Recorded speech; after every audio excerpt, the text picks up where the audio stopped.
La croissance et le développement des hommes est l'appel le plus fort du leadership. C'est par cette citation que nous vous souhaitons la bienvenue, chers et dames, à ce bulletin d'information des actualités de nos élus d'Afrique. Au Togo, la présidente de l'Assemblée nationale, Yawa Djibodi Tsegan, a eu un échange avec le président du groupe d'amitié France-Afrique de l'Ouest, André Richard. Cette assise entre les deux personnalités vise à renforcer les liens d'amitié et de coopération entre le Togo et la France, la coopération décentralisée, les relations interparlementaires, la sécurité et la culture. Le président du groupe d'amitié France-Afrique, à l'issue de la rencontre, a rappelé que les deux pays entretiennent des relations bilatérales depuis peu et qu'il importe à ce jour de consolider davantage ces relations. Tout ceci dans le but de redynamiser leur coopération sur l'ensemble des points qui lient le Togo et la France en matière de gestion.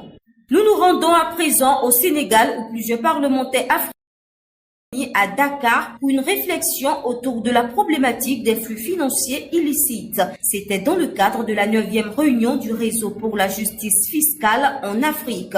Le dit sommet a pour thème principal de réfléchir et discuter avec des experts ainsi que des praticiens dans le domaine des flux financiers illicites afin de partager les expériences dans la mise en œuvre de législation dans leurs pays respectifs. Il rassemble des parlementaires africains et d'autres acteurs de la société. Et puis au Maroc, pour finir, a publié les statistiques du nouveau Parlement. Celui-ci sera majoritairement composé de personnes âgées de plus de 55 ans et dont 5,32% n'ont pas été au-delà du cycle primaire. Les députés ayant moins de 35 ans représentent 8,35% alors que les 35 à 45 ans représentent 18,23%. Selon les statistiques publiées au scrutin législatif du 8 septembre 2021, plus du quart des nouveaux élus n'ont pas été au-delà du lycée, soit 27,59%.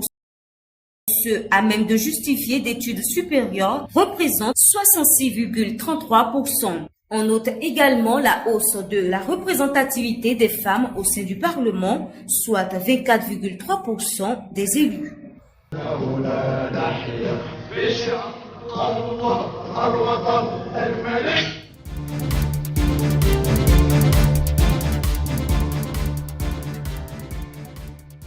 Éclairage à présent, nous vous emmenons ce jour à la découverte de l'inviolabilité parlementaire. Tout comme l'irresponsabilité, l'inviolabilité fait partie intégrante de l'immunité parlementaire. Mais à l'exception près, celle-ci donne prérogative au bureau de l'Assemblée nationale pour trancher sur la poursuite d'un député. L'inviolabilité implique dans sa notion toute autorisation de poursuite ou arrestation d'un député, sauf en cas de flagrant délit. Hors session, l'autorisation doit être donnée de l'Assemblée. La détention ou la poursuite d'un député est suspendue si l'Assemblée nationale le requiert par un vote à la majorité des 2/3. La détention ou la poursuite d'un député est suspendue si l'Assemblée nationale le requiert par un vote à la majorité des 2/3. Voilà, c'est tout pour ce bulletin hebdomadaire. Merci de l'avoir suivi. Retrouvez-nous la semaine prochaine pour un autre numéro et surtout, n'oubliez pas de vous abonner sur notre page YouTube Hémicycle d'Afrique ou sur notre site hémicycledafrique.com. À bientôt.